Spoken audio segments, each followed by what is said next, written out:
Maranatha， 弟兄姊妹，今日想講下咧替代神學。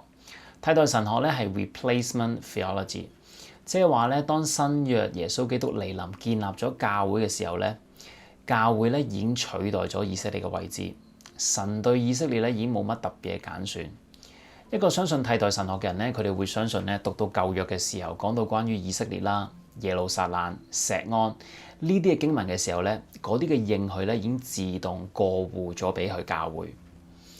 弟兄姊妹，替代神學咧係錯誤，我都相信呢個咧係勿符聖經。我哋真係睇下羅馬書第11章點講。那麼我要問，神棄絕了他的百姓嗎？絕對沒有。我也是以色列人，亞伯拉罕的後裔，屬便雅憫支派的。29節，因為神的恩賜和選召是不會撤回的。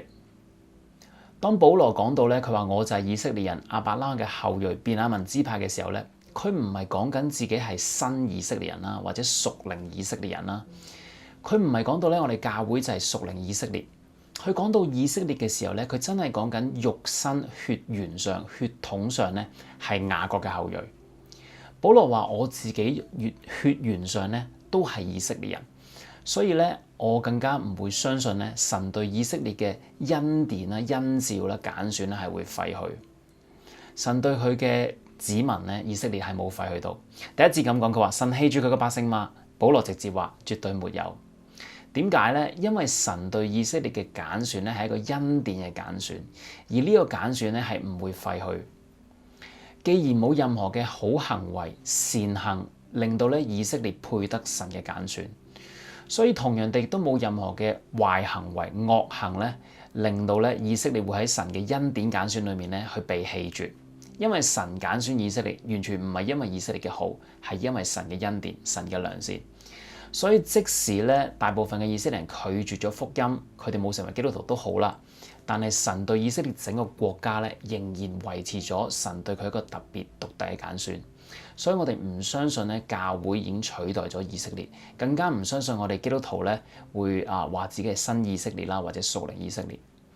點解我哋要關心呢個叫替代神學？同我哋基督徒有咩關係呢？我哋再睇下保羅喺咧11章嘅11到14節咧經文點講。那麼我再問，他們失足是要他們跌倒嗎？絕對不是，因為他們的過犯，救恩反而臨到外邦人，要激起他們嫉妒的心。那麼他們的過犯成為世界的富足，他們的缺乏成為外邦人的富足，更何況他們全數得救呢？我對你們外邦人說，正因為我是外邦人的使徒，我敬重我的職分，希望可以激起我骨肉之親的嫉妒，好救他們一些人。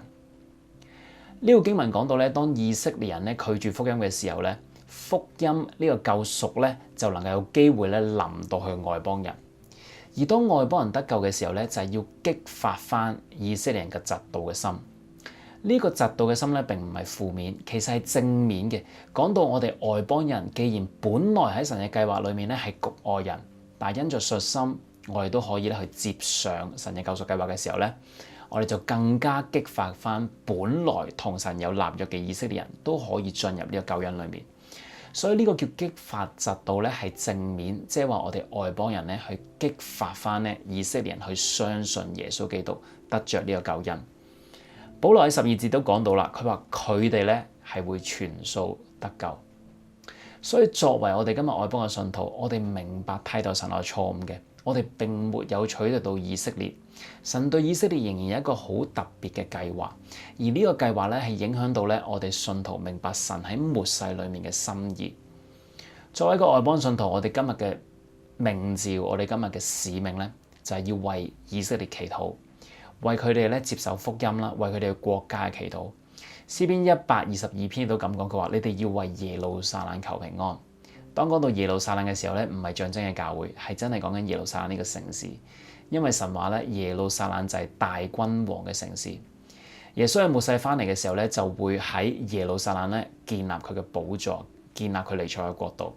所以今日我哋作為一個外邦信徒，我哋其中一個呼召就係咧要激發翻猶太人信主，我哋成為一個為以色列救恩祈禱嘅一個基督徒。